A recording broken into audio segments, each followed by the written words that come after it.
Tuesday, April 18th, NYJ Ground Crew back in action after a hiatus of a few weeks. And with me, as always, reporting from Jets Universe, Johnny Jets. Hello, Jets Universe. Hello, Johnny. Thanks for being here today. As usual, my man. How you feeling today? I feel great. We got the NFL draft coming up next Thursday. It's always the Super Bowl for all Jets Universe is the NFL draft. The NFL draft? What is that? When's that? What do you mean? I've never heard of such a thing. It's exciting stuff. That's true, by the way. No better time to be a Jets fan because, our history, of course, not so good in the draft, but there's always hope. And last year's draft, home run, grand slam, never-ending grand slam. I mean, where are we putting this in the pantheon of Jets drafts? Well, I think I would put it number 2 after the 1977. Aaron Powell, Wesley Walker, Scott King, Dan Alexander, Jocko, Kevin Long, just Matt Robinson. There's just a ton of draft.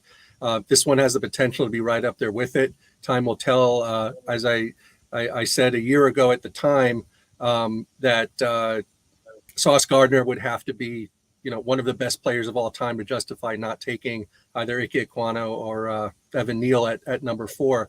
And based on his rookie year, he has the potential to justify that pick. So if he continues to play at that level, so was Robert Edwards of the New England Patriots before he played football at the Pro Bowl in a sand pit. Yeah, no, Sauce Gardner, he's the real deal.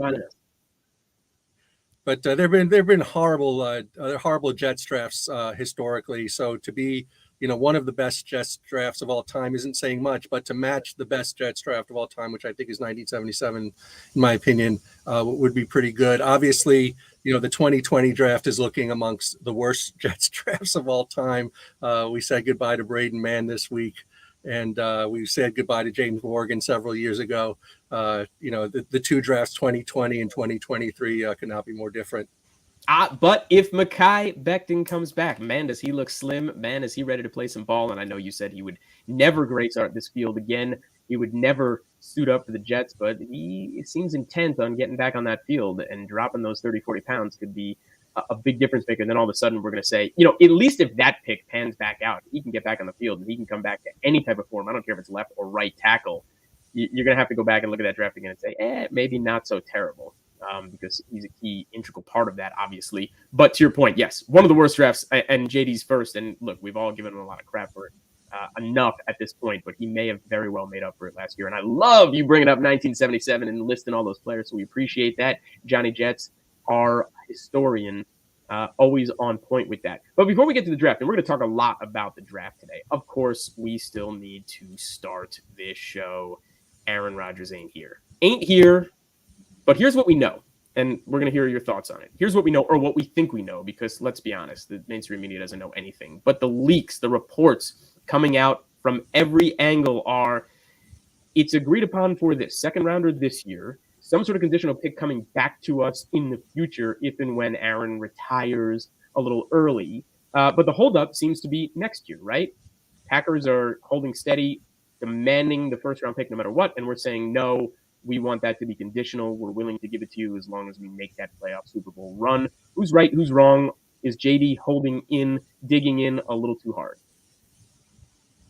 No, I don't think he's holding in too hard. I think that he's doing what he needs to do as the general manager of the New York Jets. I think it's still, whether or not this deal gets done during the draft, let's say by the end of the second round, right, or by the time the Jets' 2 second-round picks are submitted, it depends on whether or not the Green Bay Packers are willing to play in 2023 without the players that they would draft if they had the Jets draft picks, right? So if they're willing to go past the draft and look at 2024, 2025 drafts in terms of compensation, then this could go on till day one of the season. If the Green Bay Packers feel like they have to get it done and they have to get these players now, then I think that there'll be, compromise there, and it won't be necessarily a non-negotiable first-round pick next year. Yeah. Well, look, all the talk is, oh, the Jets need to get A-Rod in the building. He's got to get familiar with the coaches, the system, and this and that. And I'm not buying that narrative in the least bit. Again, when Brett Favre was here, he didn't show up until August. And we know how the season started when it was 8-3 when he took the helm. Again, this is one of the best quarterbacks of all time. This guy is 2 years removed from 2 MVP seasons. He's got that chip on his shoulder. We expect him to come in and be Aaron Rodgers to some extent. Maybe he's not the 100% that he was 8 years ago or in his prime or whatever it is, but you're still getting a tremendous player. He does not need to be in this building. And he is familiar with the offensive coordinator. It's not that important to see him, honestly, in April, May, or even June. Yeah, you start to get towards July and August, and obviously you want him here. If you're trickling towards September, yes, you've got a problem, and we can all agree on that. But, we don't even expect him to play in the preseason. Nobody's out there and going to risk him, whatever it is. He's going to get his reps, and he's going to be just fine, and he's going to make those receivers around him that much better. Yes, of course, he wants to get familiar with the offensive line, but let's not get carried away about how important this is. This comes down. What offensive line are you talking about? Well, we're going to get to that as well, because a lot of that depends on if we're bringing Ben Jones in at some point, and a lot of this, the dominoes have to fall after this guy finally gets on this side of the offensive line as it's presently constituted. There's not much to get familiar with. Yeah, again, I think we're disparaging this offensive line still a little too much. I like Dwayne Brown. I really do. I think Max Mitchell could be a very different player if he comes back and is strong enough to be on the right side. Mekhi Becton could be good. Vera Tucker's coming back. Again, you're going to have a different look at center this year, depending on whether we get that rookie or we sign Ben Jones, okay? Lakin is really the X factor. He's the question mark. That's the concern more than anything else. But, hey, sometimes when you get a guy like that, and you've seen it happen across the league before, has that terrible year coming over, and then years 2 and 3 really aren't as bad, or maybe even good. Look at Sheldon Rankins when he first got here. Year 1 was awful. Year 2 was very good, and of course he signed elsewhere after the fact. So happens all the time in the NFL. I'm not totally down on them, and I think a lot of people still are. The concern was the depth, certainly, but we've addressed that in some capacity. These guys are still backups who we signed, obviously.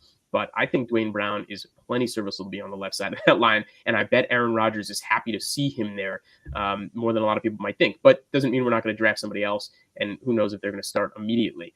But yeah, again, this comes down to money. The contract, the signing of that contract for the Green Bay Packers was awful. And we cannot harp on this enough. As Jets fans, we must remind everyone, ourselves and everyone in the NFL, the contract is beyond an albatross for the Packers. They need to move off of it. Whatever the compensation is that ultimately comes back their way, and fine for holding fast or figuring out if anybody else wants to pay up while we're all waiting, whatever it is, they cannot digest that contract. They can't pay him the money that's not that terrible this year just to sit behind Jordan Love, because he's obviously not suiting up and playing again for them.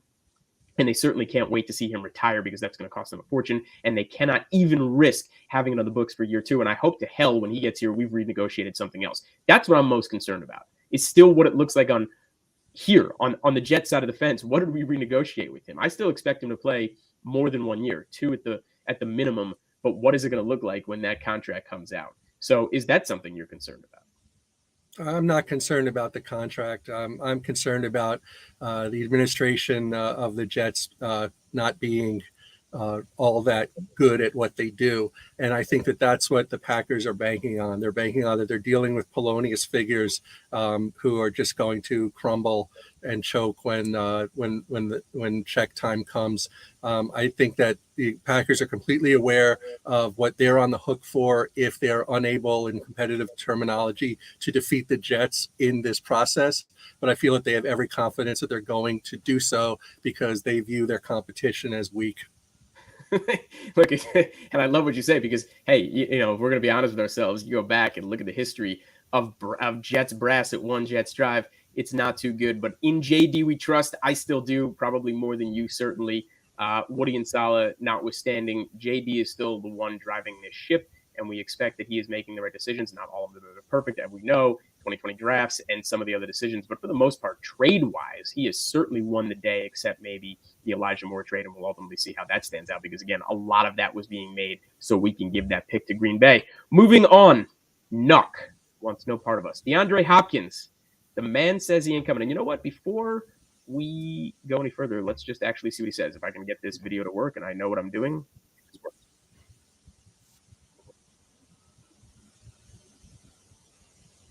Nope. We're listening.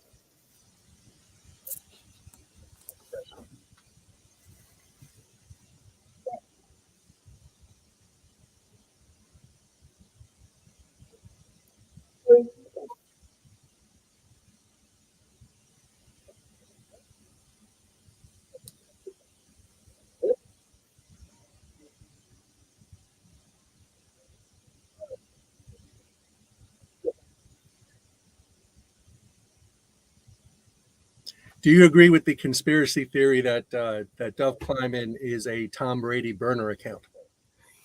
Yeah, I actually do at this point. I love the Dove Kleiman. I think as Jets fans, we're like the only one who understands or know who this guy is. He's like this ghost, this apparition in the wind. Does he exist? Is he not? Who is this guy? I mean, did he create Bitcoin? It's like, who is Dove Kleiman and what's going on? Unfortunately, the video didn't ultimately work, and so we couldn't quite see the facial expressions. But hey, he wasn't so warm on New England. He was very hot on the Buffalo Bills when the question was asked. But when the Jets came up, it was clear, even worse than New England, he wants no part of the New York Jets. And that's, of course, at this point, with Aaron Rodgers supposedly coming. So are we going to be remiss to miss out on Hopkins, considering we list out an OBJ, or are we going to be okay without this man?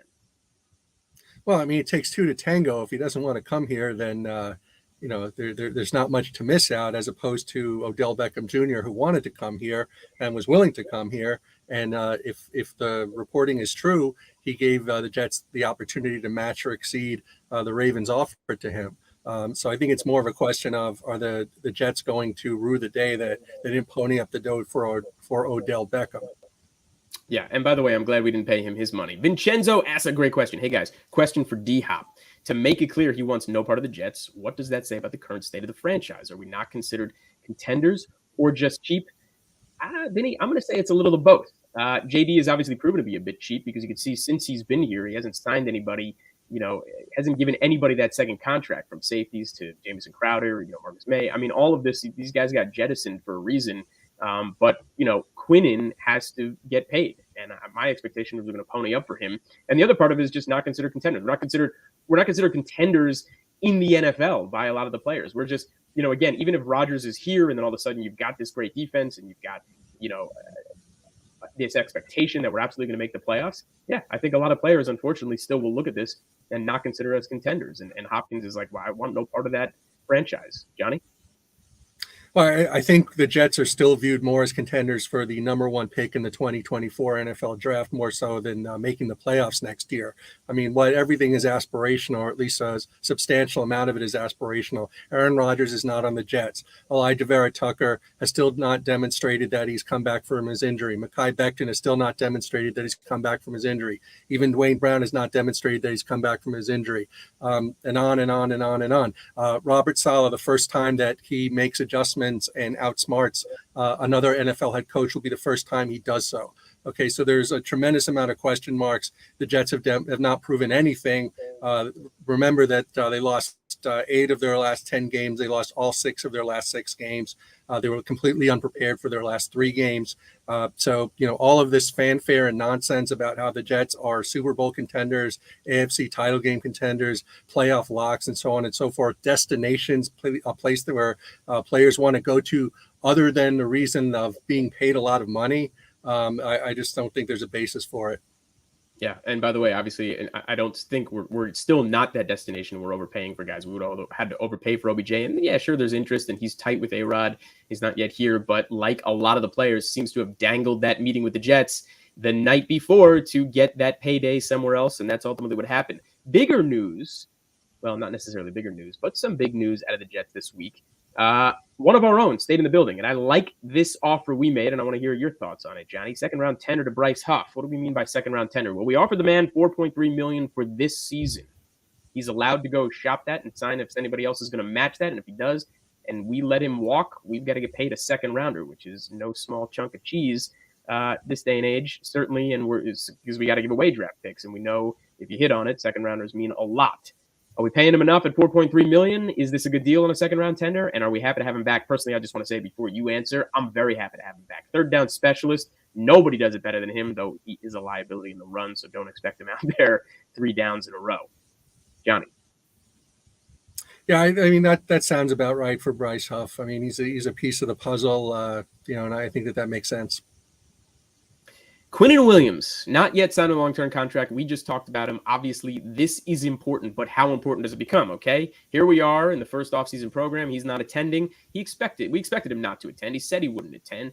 This isn't a bad look for the Jets necessarily, okay, because we haven't signed the guy yet. There's a lot of other dominoes that still need to fall before we can ultimately pay him. But no matter what, it doesn't really matter, right? There's a number in mind. I mean, you saw what Jeffrey Simmons got. You saw what Deron Payne got. There's an expectation at, his all-star level, which he's playing at right now, and He's going to be the integral cog of that defensive line. We're paying this man. We're paying him a lot of money. Do you think this deal gets done, or are we dragging this out for all the wrong reasons? I think the deal likely gets done. I think that the Jets do have the potential to alienate Quinnen Williams during the process to the point where it doesn't get done. But I think ultimately they will match the number that he's looking for.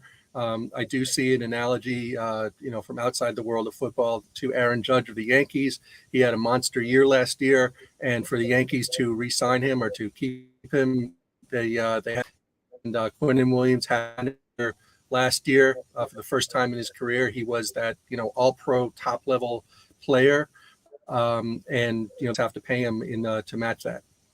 Yeah. Well, look, let's just talk about this for a second. I mean, I know we've got the taste of Muhammad Wilkerson still in our mouth, lingering from what it was to pay a guy like that, and then ultimately how far he fell after the fact. But you've got to take this risk. When you draft a guy that high, when you bring him into the building and and there was all this talk, he's a bust, he's not, which, again, never was, never even close to a bust. But was he living up to the potential of his high draft pick or his pedigree? No, he was not, until he absolutely broke out last year. But we're talking like Aaron Donald level breakout, right? He is that good, or was that good, and he was doing it on 15% less snaps than most of the other DTs around the league. But DT is the position, man, right? Like when we talk about cornerstone positions in this league at this point and what gets done, you've got to look at kind of the four positions that it is: quarterback, cornerback, edge, and really the defensive tackle position. If you've got a guy like that in the middle of the field who's pressuring the quarterback, disrupting the line, can stop the run, blowing up play after play after play, getting into the backfield and making that quarterback uncomfortable, how are you not paying this man, right? I mean, and what do you think he's worth? I think he's worth whatever he wants. Yeah, and that's a good answer. That's right. He is worth whatever he wants, because I'm not expecting him to come back and be wanting to be paid like Lamar Jackson, right? He's not saying give me $250 million and make it all fully guaranteed. As an aside, by the way, Jalen Hurts, $255 million.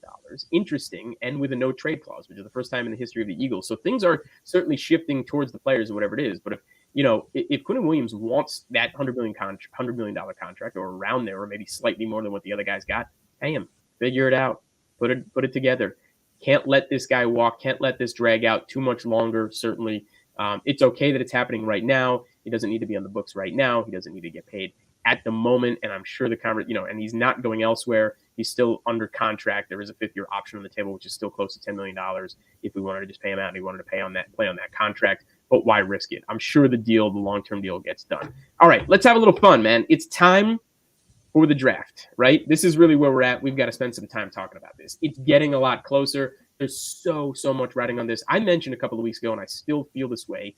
As important as last year was, this year is just as, if not more important for JD and the Jets in general. We've got to hit on at least 3 picks that are so crucial. Yeah, we filled a lot of holes last year. This is about elevating us. We made the decisions we did to bring in A-Rod and sign who we have. Now you've got to get elevated in some of these guys. This isn't about rookies just making an impact. It's filling key roles, certainly across the line. So I want to do this. Here's what I've ultimately put together. I picked some mock drafts out of Twitter, and you can kind of see what they are. And I'm going to start with this one. So in the Twitter account, New York Jets mock draft, at New York Jets mock draft, this is an interesting one. They make a trade with the Cowboys, okay? And this one, we're obviously not seeing the Aaron Rodgers trade, and we're going to get into that, but this is an interesting one. But I like what they've done. I like the trade down here, and you can see 26th pick, because we traded with Dallas on that. But the 26th pick is where we take Anton Harrison, and then we get a pretty big haul from Dallas. Some interesting guys. We take linebacker at 42. We take an edge for 43, and then we take yet another edge later in the round 2, and then finally another wide receiver when we get to round 3. But what's interesting about this, I mean, PFF, and for whatever it's worth, but they mocked this out at A. And then the last pick, by the way, I like this. The 207th pick, we take the quarterback in this one out of Florida State with an A+ grade. But I love Anton Harrison as a possibility if we're going tackle in the first round. But again, this mock draft does not have Aaron Rodgers in it at all. Your thoughts on what you're seeing on screen here? I mean, it looks perfectly fine. It's hard to view any of this stuff not knowing what the Jets are going to have either at the beginning of the draft or once the draft progresses, right? So the Jets might not have a pick until the fourth round. We just don't know if they end up trading this year's first round and both of this year's second round picks to the Packers for Aaron Rodgers. Well, let me pump the brakes on that for a second. Do you really think that that's on the table or that's going to happen? I mean, I know, again, the mainstream media doesn't know anything out there, but all of a sudden, is that really like going to surprise and shock the world to know that that's what the Packers are demanding and we're suddenly giving it away, a first and 2 seconds? And is Aaron Rodgers even worth that at this point? No, he's not worth it at this point. I don't think it's likely that's going to happen, but I think that, with the Jets, anything is possible. But certainly, one of the first 3 picks that the Jets presently have at least is going to go to the Packers if there is a trade during the draft for Aaron Rodgers. So, by the way, so let's move on to a mock that includes him here, okay? Because I like this. Like, we're obviously just getting him here, and you can see this is us keeping the 13th pick, and this is us.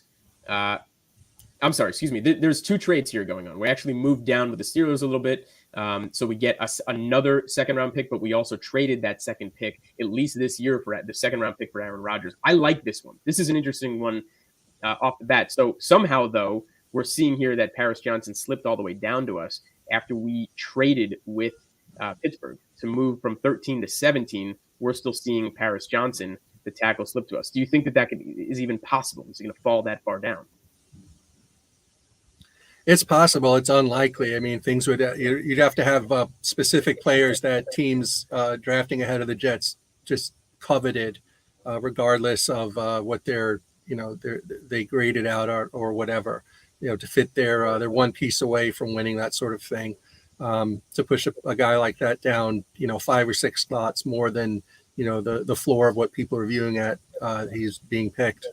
Yeah, well, look, I mean, on the surface, this is probably one of the best mocks that I've found. Again, I just want to kind of show what's going on over here, right? We gave away pick 42, which is the one pick above 43, because we have 42 and 43 to get Rodgers.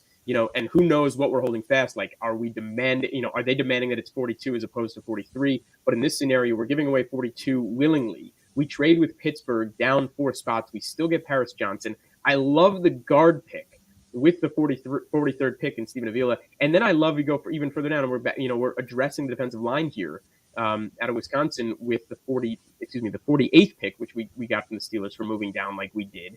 And that's huge because, again, and we've spoken about this, I'm a big fan that we need defensive linemen more than anything else.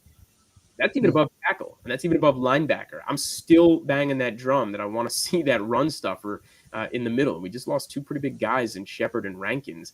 We've got to fill that void. It can't just be on Quinnen for this. But I also like the back end of this draft. Brandon Joseph, the safety, man. I mean, if we can get him out of Notre Dame, forget it. I think that's a huge pickup for us. And then, of course, the great Stetson Bennett, who's on there, is probably going to go undrafted because a lot of questions about his character off the field. But just to see his name there, a lot of fun for the Jets. He would be a ridiculous personality on this team, and to bring him into New York, I would love it. I love this mock. This is probably my favorite I've seen, so great job at Cali Jets. Here's another one. This one I just had to put up there because it's kind of ridiculous. This is the miss out on the Rodgers draft. Okay, so Suffering Jets fan, at Suffering Jets fan, put a good one, or at Suffering Jets, but put this all the way back up March 6th. This was just kind of a funny one that I liked.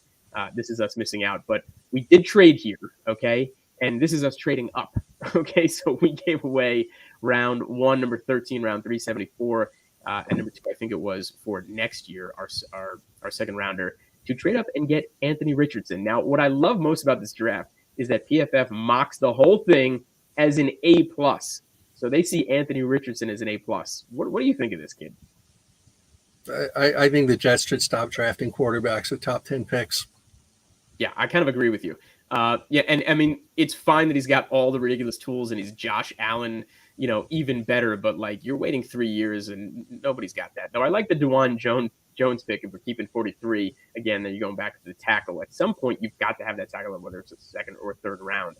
But here's really where it's at. To me, this is the last one that we're going to do. It does again involve Rodgers coming to us, of course, and it involves us somehow keeping the round where we have the 42nd and 43rd pick. But this is us moving all the way down to round 29 and giving up number 13 with the Saints, where they're giving us the 29th pick in the first round. Here's my guy. I'd go back to the defensive line. Love this guy, Kalijah Cansey. I want to talk about him for a second because I think he is, again, the pedigree, of course, is Aaron Donald out of Pittsburgh. Nobody should expect that. But he's a name that keeps popping up. A lot of people love this guy. He's absolutely first-round talent in some capacity, and we need that defensive lineman. But, this is a lot of me talking. Johnny, I want to hear more about who you really want to see. And again, I know we can always say it doesn't matter and this and that. I just want to know, from you, what is your order of importance? Is it tackle? Is it linebacker? Is it defensive lineman? Or is it edge? What do you think we really need? I think it's the offensive line. I think whether you're talking about starters or you're talking about depth, if one or more of the tackles or the offensive linemen that we've already talked about who are already on the Jets get injured again this year, that's been the Achilles heel for the Jets from the offensive perspective for a very, very long time. So one of I don't know if at 13 they're going to get one of these blue chip offensive tackles, but there is certainly a strong possibility that one of them will be there. I think it would be remiss for them not to take one of them. And then I think getting a center in the second round, presuming that they have one of their second round picks, I think that would be the way to go. I think that's been an area that they've just ignored for far too long. I understand your points about the players that could be assets if they're healthy, and I do certainly agree with you that whether or not Mekhi Becton plays at a high level next year, a lot of the Jet season is riding on that. I personally believe that if Mekhi Becton is not the comeback player of the year in 2023, then the Jets do not make the playoffs. So yeah, you're really banking on things that are big question marks. So I think that you've got to address the offensive line with these top picks. Just keep going with it. Yeah, and not a terrible idea, certainly, but I'm still somehow feeling that the defensive lineman, that if we could slip down the board a little bit in round one, to me is important because you could still get that offensive lineman in the second or third round. And here in this mock draft, this last one that includes Kalijah Cansey that I really like, you can see it's actually rounds. I just want to ask if Juice Struggs, if that's how you pronounce his name, did all of these drafts, because he's being picked in every one of these. In every single one of them, somehow he's the Penn State homeboy is coming our way. Like you got tackle, you got center, but back to back. But I like that. I mean, that in some capacity, yeah. Like, and here's Carter Warner, who I don't even know, and Juice Scruggs, I don't know much about him, so I'm not going to say it because to your point, I haven't gotten this deep into it, but like. To your point about the blue chippers, sure. You want to talk about Scroncy, you want to talk about Broderick Jones, you want to talk about Broderick Jones or Paris Johnson. Like, yeah, that is what is expected to come to us on the blue chip side at 13. And I think one of them would be available. I don't know if that's really the right call. In fact, I'm concerned about it. Paris Johnson really jumps out at me. I would love him because I think you got to kick Skronsky inside from everything you've heard about him, the short arms or whatnot. He at the level, at least to start with, you're not expecting him to play a tackle position. He's more of a guard. Johnson can do it, and you're probably not necessarily putting him at left tackle. He's played both. He's got a lot of versatility, a tremendous amount spoken about him. They love him as a person, and obviously as a player. And I think he'd be a great Jet. Would love to see him in the uniform. But at the same time, Kalijah Cansey, again, jumps out at me. If there's any way to trade down and still get him and then pick up the capital and still get the center, which you don't need in the first round, obviously, and still get another tackle a little bit later on as insurance, I'd run with Mekhi on the right side and Mitchell as a possibility. And Dwayne Brown. And I think that's what we're not talking about here. This is interesting to me, and I want to end with him if we can. No one seems to be talking about Dwayne Brown again. We paid this guy for come here for 2 years. He was hurt. He could have retired, and he wants to come back and play his last year. Does he want to come back and play it sitting on the bench, getting paid $10 million? I don't think so. Is he not our starting left tackle? I mean, as long as he's healthy, he is. Yeah, as long as he's healthy, he is, right? I mean, that's the expectation. He's the one who's going to be out there in the field. So all this talk about getting a Broderick Jones or Paris Johnson and just assuming immediately that they're going to be plugged into left tackle, I don't see it. And if Mekhi is really out there and shedding that weight and strengthening that knee and wanting to get back in that field and play for the Jets and get his career back on track, we had him penciled at right tackle last year. That's more than likely where he's going to be with Mitchell behind him. And again, second year, a lot stronger. We're strengthening, he's got the whole offseason regimen and strengthening him. So maybe not as weak as we otherwise expected, but really we probably do need another guard. So I like certainly a center, but I like a guy who's some versatility, could play guard or center, and we'll see where we end up picking. All right, some interesting stuff out there. The draft is upon us. We're going to do one more show next week. Lorenzo Lagares is going to join us to really, really home in on the draft at that point. And, look, maybe by that point, Rodgers is here.